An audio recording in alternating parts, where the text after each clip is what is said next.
Hello and welcome to Maiden, Matriarch with me, Louise. My guest today is Cassie Jaye, documentary filmmaker best known for her 2016 documentary, The Red Pill, which was enormously controversial at the time because Cassie started off making this film from a feminist perspective, and then over the course of it, she ended up being somewhat persuaded by the men's rights activist position, and that didn't go down well with a lot of critics. We spoke about how she now feels 8 years on, the points on which she agrees, disagrees with men's rights activism, the points on which I disagree with the MRAs. And we also spoke about motherhood and feminist attitudes towards motherhood, because Cassie is now a stay-at-home mum and mum of two. That was mostly in the extended version of the episode, which is available at louiseperry.substack.com, where you can also, as always, find the bonus episodes I do fortnightly with my husband, the whole back catalogue of extended episodes, and also the MMM chat community. Enjoy. Many of you will know that Christianity is a subject of fascination for me, and the role of Christianity in shaping the modern world is a theme I return to again and again on the podcast. My view is that we really can't understand the world or ourselves without getting to grips with it, which is why I'm very glad to point you towards a new online course called 321. It's an introduction to Christianity that's imaginative, thoughtful, engaging. It assumes absolutely no prior knowledge. It's presented by the wonderful Glenn Scrivener, who has been a guest on the MMM podcast previously, and I've also been a guest on his show. Glenn presents 8 video-led sessions which are based around some beautiful animated stories that illustrate the Christian message.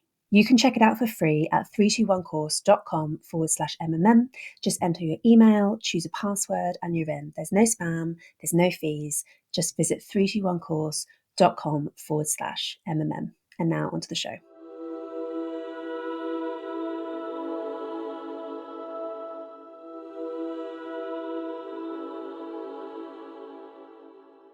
Cassie, can we start by talking about the Red Pill? So it's quite a long time ago now, but it made a very big splash at the time. And I remember the big splash 8 years ago. Could you tell us a little bit, tell us about the documentary, about the responses, and then what I really want to learn about is how you feel about it now, 8 years on. Yeah, the response to the Red Pill was, it was heated.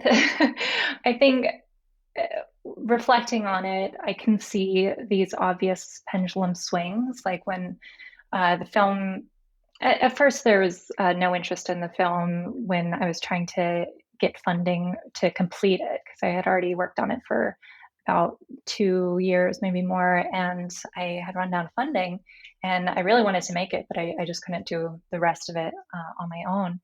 And so when I started to contact sources from who funded my previous films, which were largely about women's rights and LGBT issues and just different gender issues, they really didn't want to touch the Red Pill. They didn't want to see a film made like the Red Pill. So, I was kind of just getting radio silence. And I was also kind of at a point where, like, well, if it's not completed, I'll actually just start a family and move on with my life. And I had already put a lot of time and effort and blood, sweat, and tears into it. And I was pretty exhausted from the fight of just trying to complete it from a very apathetic audience, of people who could actually help me complete it. So it was a last ditch effort, and then I had this Kickstarter campaign, which now is probably kind of a relic, but it's a crowdfunding campaign to make a project happen, and we got so much support from that Kickstarter campaign that was really, even at the time, it was really groundbreaking for Kickstarter. I remember they were contacting me saying, wow, we've never seen a documentary that's had so much support and traction and been talked about so much in the media. And so with this surge of support to help finish the film, then came this surge of critique and let's actually attack what this filmmaker claims to be trying to do. And so then that's when I started getting a lot of negative press. And then again, that just kind of inspired more support, because people love to be contrarians, and so if they see an article attacking one thing, they want to make the argument of why, well, maybe you shouldn't be attacking that thing, and here's why. So now that I look back on it so many years later, I see the pendulum swings of the first few years of its release, because it was really kind of I would say, a 2 year um, press press tour of the film. I was traveling to the UK and Canada and Australia, and there were colleges that were banning the film, and uh, mainstream news people were critiquing the film who admittedly had never seen the film but disagreed with it on principle. So it was just a constant ping pong match of this is why we hate the film, this is why we love the film, this is why we support it being out there, this is why it should never be out there. It was intense, and I think I got to a point where I just let it all be chatter in my head. Um, Actually, I was trying to drown it out with white noise or something because I had no control over what other people would say about it or think about it, no matter how many times I tried to um, correct falsehoods that were spread about the film or about me, the amount of just outright lies that were spread about me, things that were actually really easy to uh, check and verify about me, like whether or not I was a feminist to begin with. That was something that a lot of critics wanted to argue, was whether or not I was a feminist to begin with, and if I really had this kind of red pill journey and changed my mind. And I get that, like from an outsider's point of view, it kind of sounds like this fantastical, uh, scripted, hero's journey sort of thing that it's almost like, well, that's just too perfect to be true, because that's just the crazy thing that she would start at one end and then go on this, enlightening journey and then become something else in the end. And just for clarity, I am not a men's rights activist. I am not an activist. I'm a documentary filmmaker, or at least was. Now I'm a stay-at-home mom. Um, but I've never claimed to be an activist. I never claimed to be a men's rights activist for sure. And but I was a feminist for about strongly a decade before making the red pill, and I started the red pill in 2013. So now it's been almost a decade later or over. But yeah, so it was a stressful time, but I'm glad it's out in the world. And honestly, I feel like I have to be kind of detached from whatever symbolism it's become in culture. Um, I just to protect myself and my own sanity, I just have to let it be, and also my online image or what people think of me. I just have to let it be online and not go googling myself. Or I mean, that's why um, why I don't really participate in Twitter. I don't go on Facebook anymore. I'm very kind of removed from all social media, and but I still do really love the film I made and stand behind its integrity when I made it. Um, I, as any creative, I think there's places I could have done a little bit differently to make it a little bit better or more effective, or covered some topics that were really important to cover that weren't in there. But overall, I know that my heart was in the right place when I made it. It was the truth of my journey. It was the meat of the interviews I gathered while I was filming. It was some really important aha moments I learned that I wanted to relay to the average person who would never go on a journey like this, but I wanted them to at least consider that for a moment while watching the film.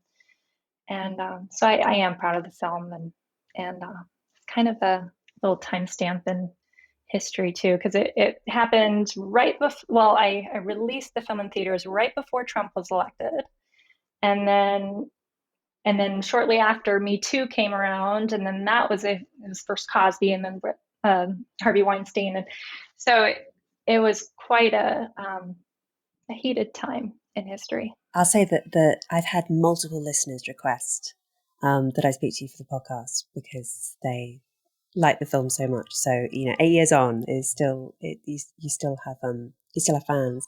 I'm interested in learning more about the timeline, right? So I mean, I know enough about filmmaking to know that not everything is filmed in sequence and it takes a long time.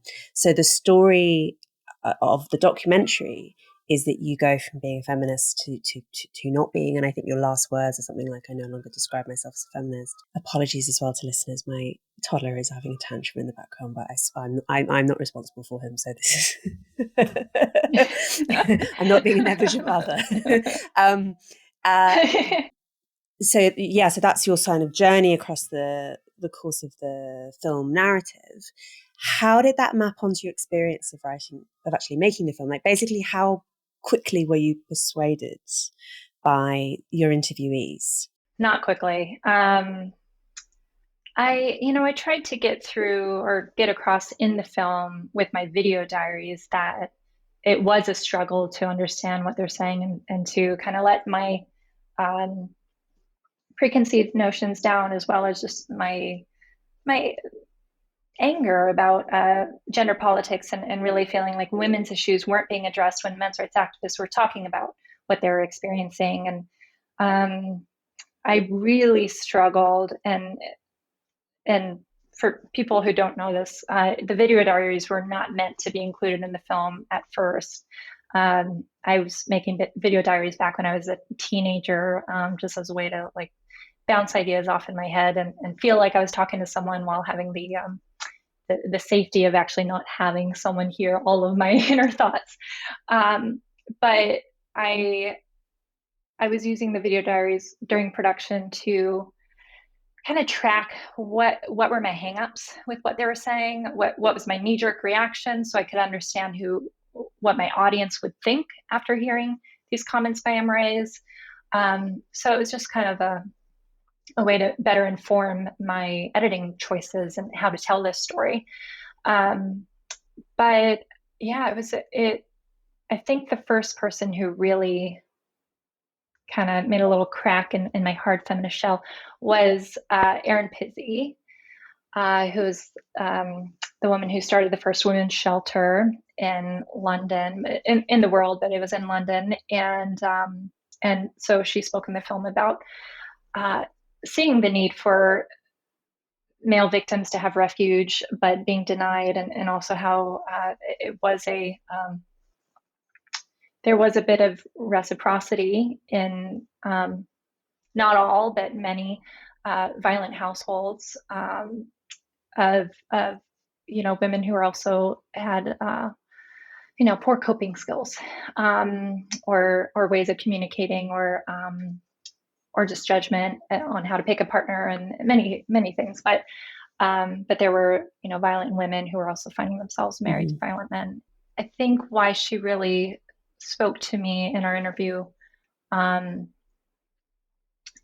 was because she knew all the women's issues, and she would acknowledge those and validate those right as I would ask her about, well, what about this? Some women's issue. What about this? And she was always very validating of that. Like, yes, that is an issue. And we are so glad that we have these organizations that are working towards these things.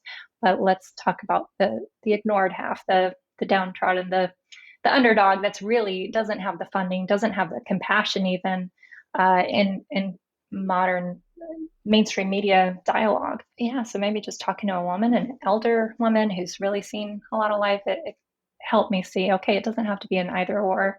It can be and plus this. Which I don't know if the red pill, just to be my own critic, I don't know if the red pill did that enough, but it's kind of the thing that it was an hour and a half long film. You only have so much time.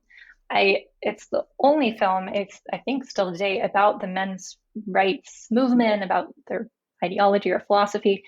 So, to even give half of an hour and a half long film time towards women's issues, when that's all the, gender political documentaries you could get out there are really about women's issues or LGBT issues.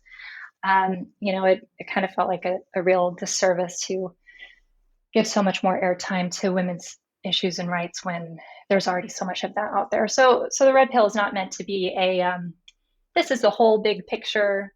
You don't need to watch any other gender film. This will tell you it all. It's not meant to be that. It's meant to be in addition to everything else you're hearing about gender rights, here's another perspective. And, again, I'm not a men's rights activist. So I was really just, I started out as a feminist. planned on exposing them as misogynists, as violent people who are keeping women down and encouraging rape culture and all these things. And it just wasn't the truth of what I investigated. Did you predict the backlash that you ended up getting? Did you know that portraying this change of mind on your part would make some feminists furious? If I really had to put myself back to when the film was released in theaters, that was 2016, I was actually expecting it to just be a sleeper. People not really pay attention to it. It's boring. Why are we going to talk about men who are upset with being a man? It's just not cool. It's not in. It's not in vogue right now. There was so much about women's rights. I mean, even to the point of film organi- uh, film funding organizations seeking out and wanting films about women's stories, and there being virtually nothing that I could fit this film into a category of here's an organization that would support this. There was just, and probably even still now, I don't think there's that kind of you know yeah, what would you call it, like motivation. There's just not motivation to have films like this made. So yeah, I thought it was going to be a sleeper. I thought it would just kind of disappear and into nothing. But I was glad that I finished it because it was in my head. It was in my heart. I really wanted to see it through, and I'm glad I did. So I kind of had a piece about releasing it, like, well, I did my best. I don't think it's going to go anywhere. Um, but I do think the anger, like the very visceral anger that came out of the mainstream media that were reporting on the film, um, that's what got the ball rolling. And I guess that's why they say any press is good press, because it's like a lot of the really bad press we got early on that weren't necessarily attacking the film. It was attacking the idea behind the film. It wasn't actually the filmmaking itself. That was what made people want to then watch it, to have a debate. And I love that. That's why I went into documentary filmmaking to begin with, was I just wanted to share a different perspective, not necessarily preach any message of my own, but let it be a conversation starter. And one of my favorite things I do with the people I love in my life is we just have really deep philosophical conversations about anything, but we like to play devil's advocate. Um, and I think the red pill is like a perfect piece to start with, to like critique it. Please critique it. That's what I want people to do with it. So I watched the whole thing yesterday, and I paid careful attention to my own emotional responses. Right. So most listeners will know, but you may not know, Cassie. I used to work in rape crisis. I have a background as being a very like really walking the walk kind of feminist, right? And I take a very heterodox view on all sorts of things. And I thought in general, though, I don't find men's rights activists specifically, especially persuasive. I mean, maybe we'll get into some of the specifics maybe. I thought maybe I would find it would make me angry or something like that. Not the fact of the film or anything, but just their sort of listening to their arguments. It didn't make me feel angry. And I think that the film is balanced, and I think it does a good job. And you hear from like people at Erin Pizzi, very interesting to hear from. I think it's a good film. The men's rights activist arguments, they kind of they gave me the ick. That was the physical response I had from it.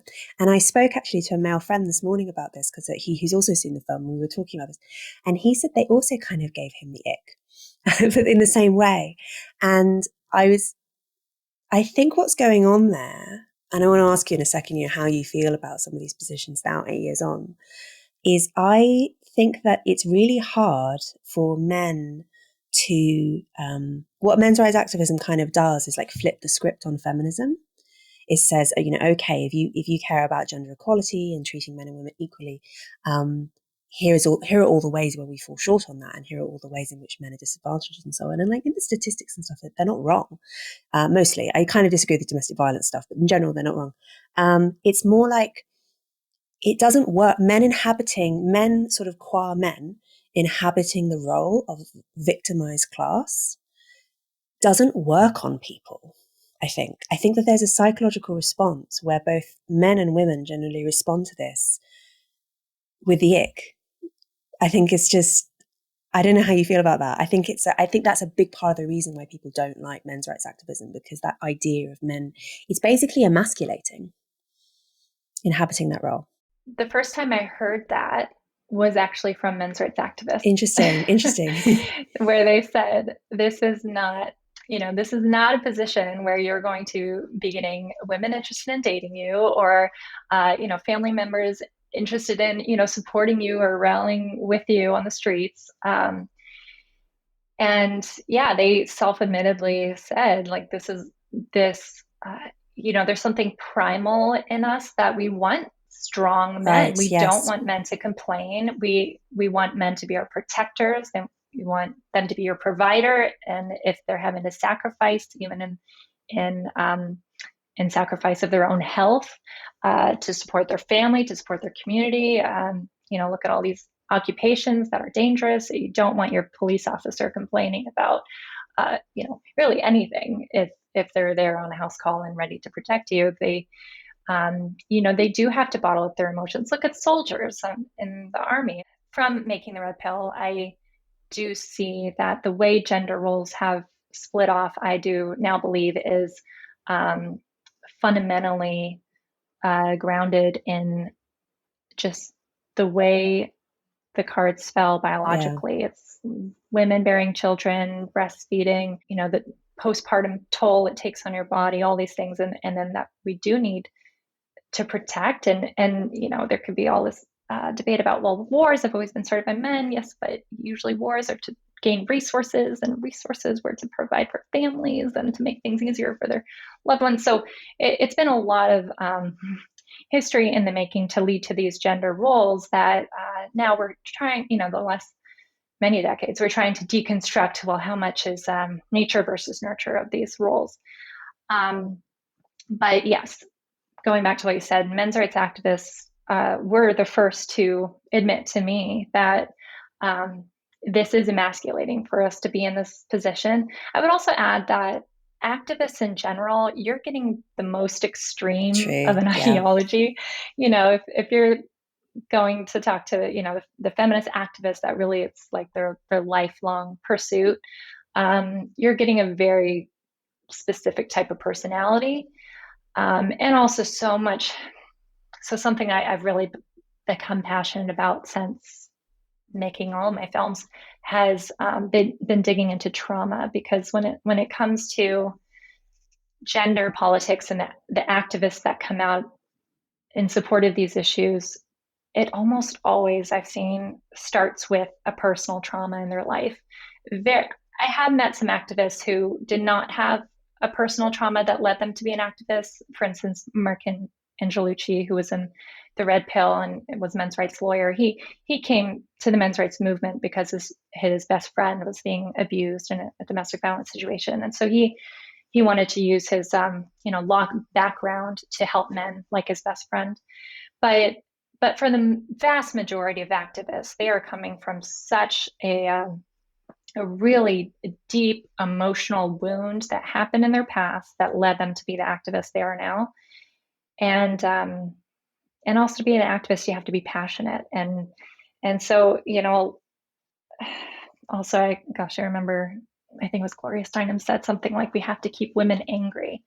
And, that I think that's with a lot of activist movements, it's like anger is the driving force for that movement, and you have to keep them angry because that's the emotion that's the squeaky wheel that gets the funding. So so I understand the feeling of ick. I think you just gotta it's good to recognize that feeling, and I think that men's rights activists can, not all of them, I mean, some are less self-aware, but I do think a lot of them know that it's not popular to be in that kind of position. I think that just adds to my compassion for them, though, is that as women, we are really encouraged to share our feelings, and it's almost a way to bond with other women. It's also a way to gain sympathy or even services from men. I think there's even a science behind like tears garnering sympathy and like the actual substance.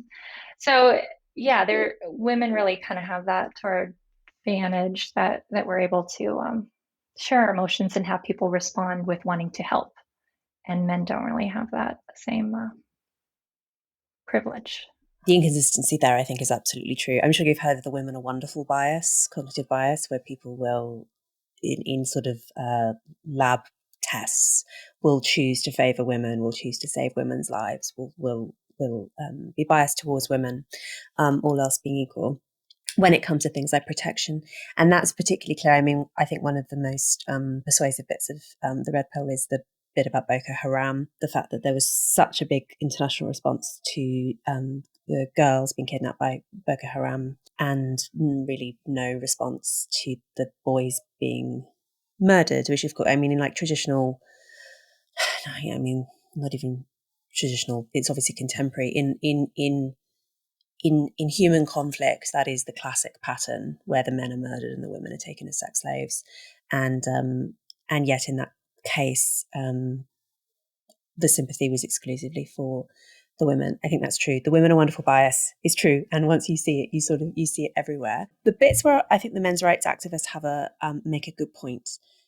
They are right. Basically, they are completely right in that there is a very stupid version of feminism, which is really quite popular. So the version of feminism that says that like women are disadvantaged always and everywhere, that the cause of this is this kind of vague, I don't know, patriarchy like society, this almost this kind of dark matter that you can't see, you can't touch, but it's there, and it's making women's lives worse in lots of ways.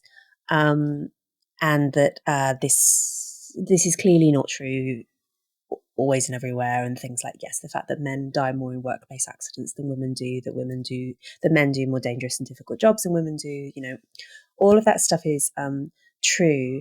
I guess where I diverge is on the idea that this is like that it's all about score settling. It seems as if in some ways men's rights activism ends up just being the mirror of the stupid kind of feminism. Where it's just like it's just like a tally of no, here's the way in which your sex sucks and my sex is great, like in its worst iteration. Whereas I guess my position now over time is more that men, and as you were saying, that this stuff is all downstream of biology and it's been honed over millennia, and that men and women have complementary roles, and that we need each other, and that sometimes sometimes our natural differences are in tension with one another, and sometimes they're not. But yeah, I wonder how you feel about men's rights. I mean, eight years on, how's your view evolved? I hear that. I think that was probably the what I said in many of my video diaries while making the red pill was I feel like what they're critiquing feminism over, aren't they just doing the same thing and reversing the sex? I when I would bring up that argument to them, they would say, yes, well, we're just trying to be the counter position to add balance to the conversation. And where I kind of landed, even now, so many years later, I I'd rather like to walk my life being the balance rather than trying to be the counterbalance to something. Just to live your life like the world that you want to live in. Isn't that some good quote? Like, what is that quote? I can't remember. But like, yeah, just be the person or you want to see in the world or something like that.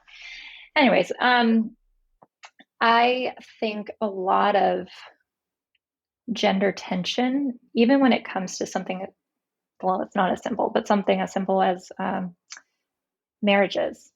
Not simple, but I think a lot of gender tension comes down to a really self-defeating practice that a lot of us engage in, and I definitely engage in, which is comparison.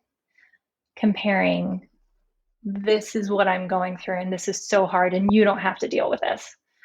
I think so much of gender or relationship conflicts come from that, as well as just kind of a well, a victimhood mentality that you can walk through the world with, that, well, I'm experiencing that or this hard thing because of my age, or because of the way I look, or because of my lack of education, or how much money I have, or my skin color, or my hair color, or whatever.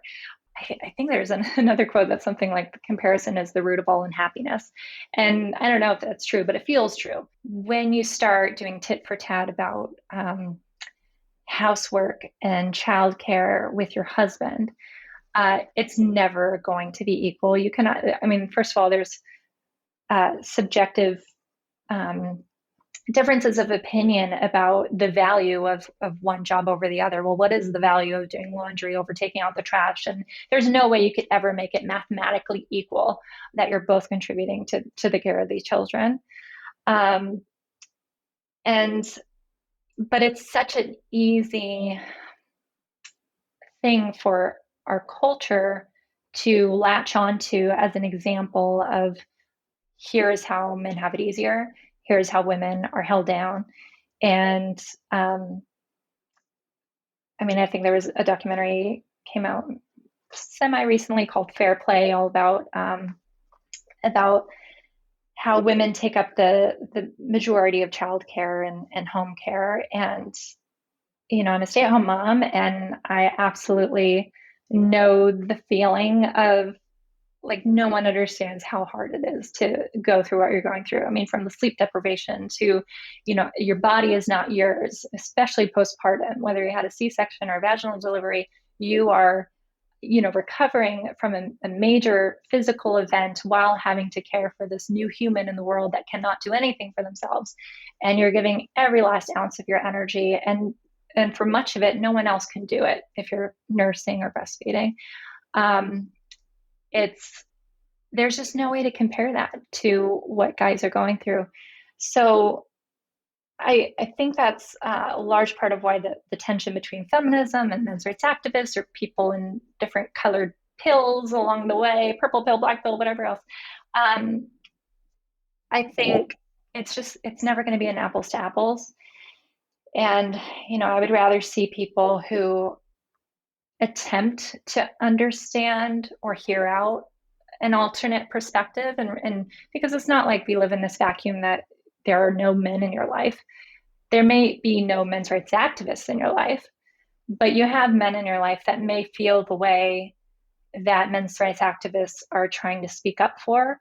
And perhaps if you listen to their perspective, you could have more sympathy or compassion for the men in your life, and they would never have to, then go through that process of trying to unpack their emotions and relay it to you, and potentially risk having you less attracted to them because now they're coming off whiny, or whatever kind of negative opinion you would have about them sharing their emotions. I just do think it's great to hear from all different perspectives, and not be a keeping score chart, but just, let's try to understand each other, because we all have different life experiences, not even groups, but just individuals.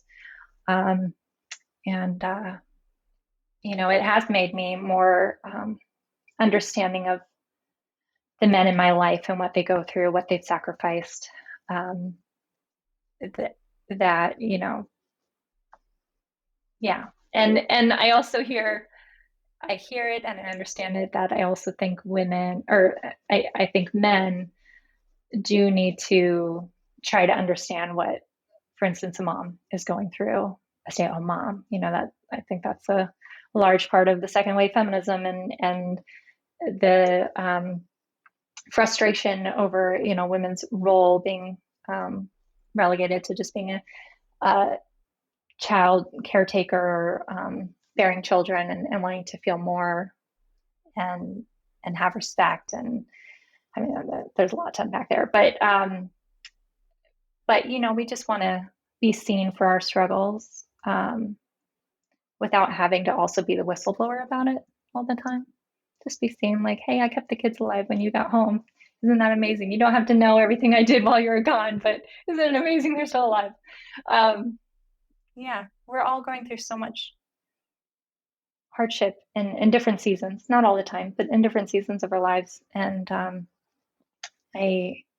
we start comparing, it's really dangerous, and it's not good for your own health. I mean, ultimately, it's not good for your own health, so you should just try not to do that. It's also not good for others, but it, yeah, it can lead to a lot of resentment and anger, and I think the activist movements are founded on that. I think it's hard to be an outlier.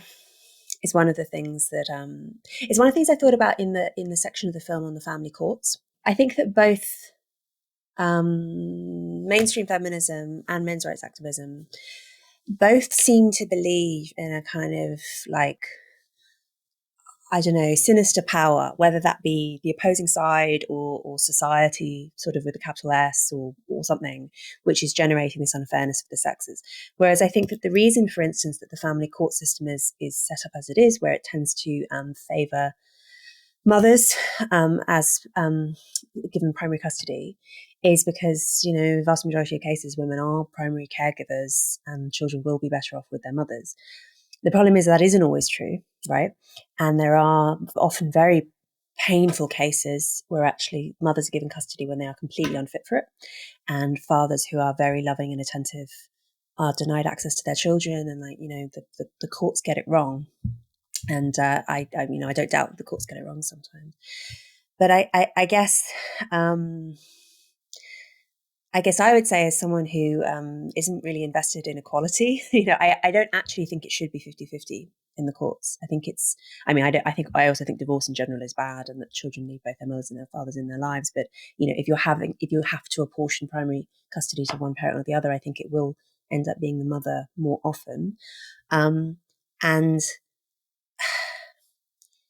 I think the kind of tragic outcome of having these gender roles doesn't just apply to gender, applies to other things as well, of course, but having these gender roles that have kind of have evolved over the years in this fashion for biological reasons and also for sort of functional social reasons. The downside of that is sometimes that they're completely wrong. Sometimes people will be outliers, will be anomalous, will be gender non-conforming in one fashion or another, and that's when they really hate the gender roles, right? And we're obviously very aware of the feminist examples of this. You know, the woman who doesn't want to be a mother, who wants to be the career girl, who wants to, you know, who really, really rebels against her gender role, her traditional gender role. And of course, second wave feminism valorizes those women and sees them as heroic.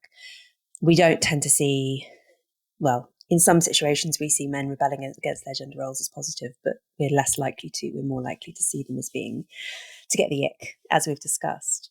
But I guess my conclusion is, and it's a conservative one, is that this is a tragic reality of having society, you know, like society has to apportion roles.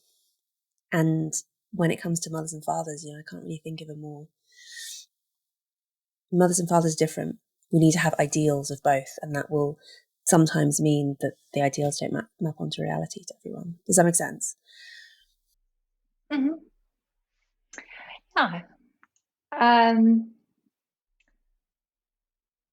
I actually love when I disagree with someone I really respect. Go for it. It's so nice.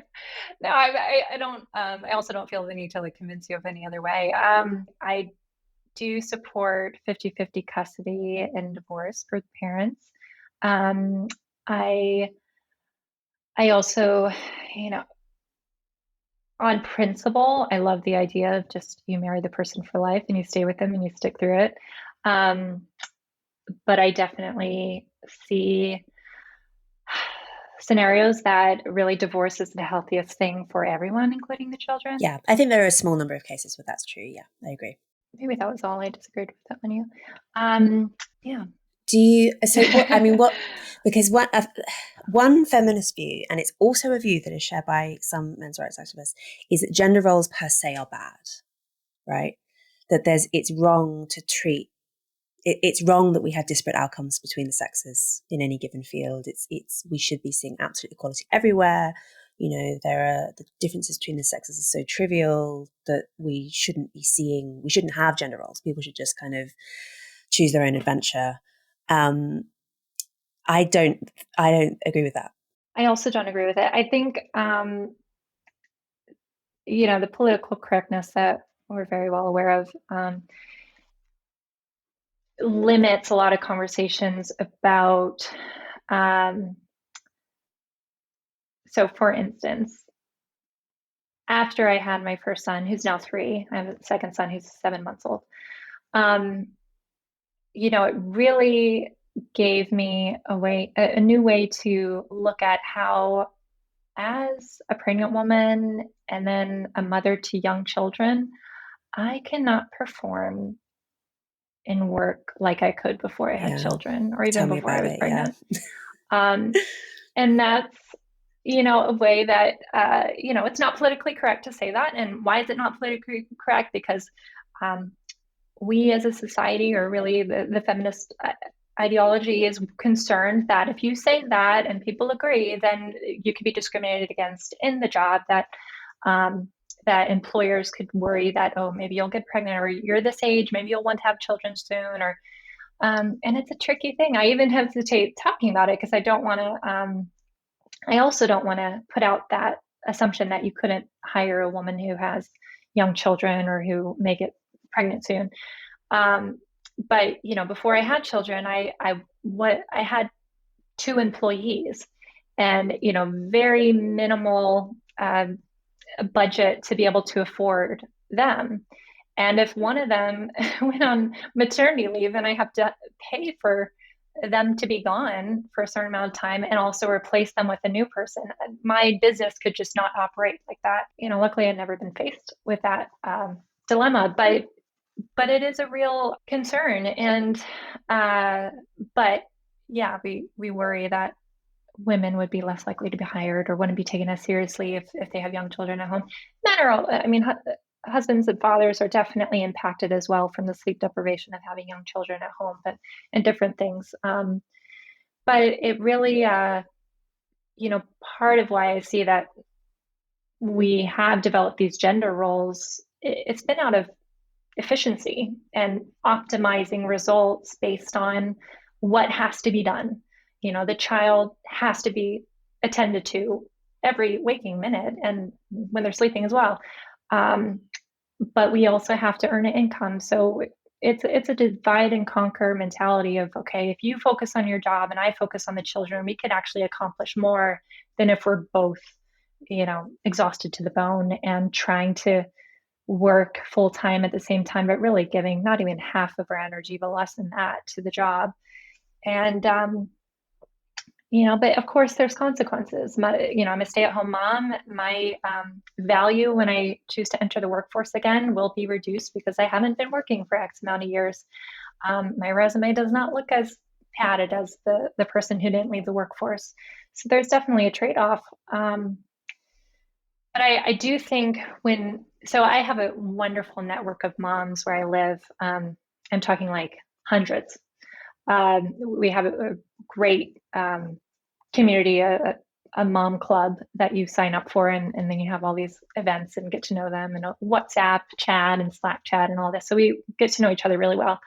But what I love seeing privately, and not talk to them about it, but what I love seeing is how these women who are very self-professed feminists on social media and or just in their walk of life will also admit in these private chats that I don't want to go back to work. I don't want to miss my child's, starting to babble or getting like any kind of stage of development. I mean, especially for a first-time parent, I think every milestone is so exciting. It's like really seeing the magic of life unfold in front of your eyes.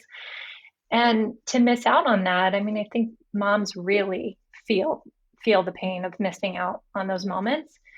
I think men do too, but maybe there is a difference, I think, biologically. So, a lot of my feminist mom friends did not want to go back Mm. to work when their baby was 3, 4 months old, even 6 months old. And they were really struggling with that, but they were struggling with that because of the expectation from society that you should go back to work. You were always career driven before you had your child. Just because you had a child, you shouldn't ignore your previous identity. You should still be an independent um, woman who has your own interests and hobbies outside of your children.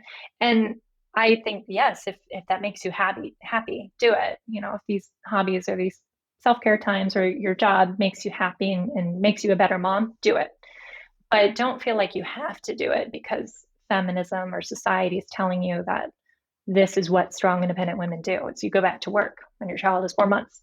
Um, they feel guilty because of the culture we're in now, not because um, their kid is telling them to go to work, what I mean, or even their husband is telling them to go to work. Most likely, that's not the case. The episode is not over. There is another maybe 30 minutes of content, but it is behind a paywall. If you would like access to that content, if you would like to show support for the show, paid subscriptions are what keep it on the road. Allow me to pay my producers, put food on the table, all that important stuff. The extended version of the podcast is available at my Substack, louiseperry.substack.com. That's where you can also find, as I say every week, bonus episodes, extended episodes, the MMM chat community, all of this.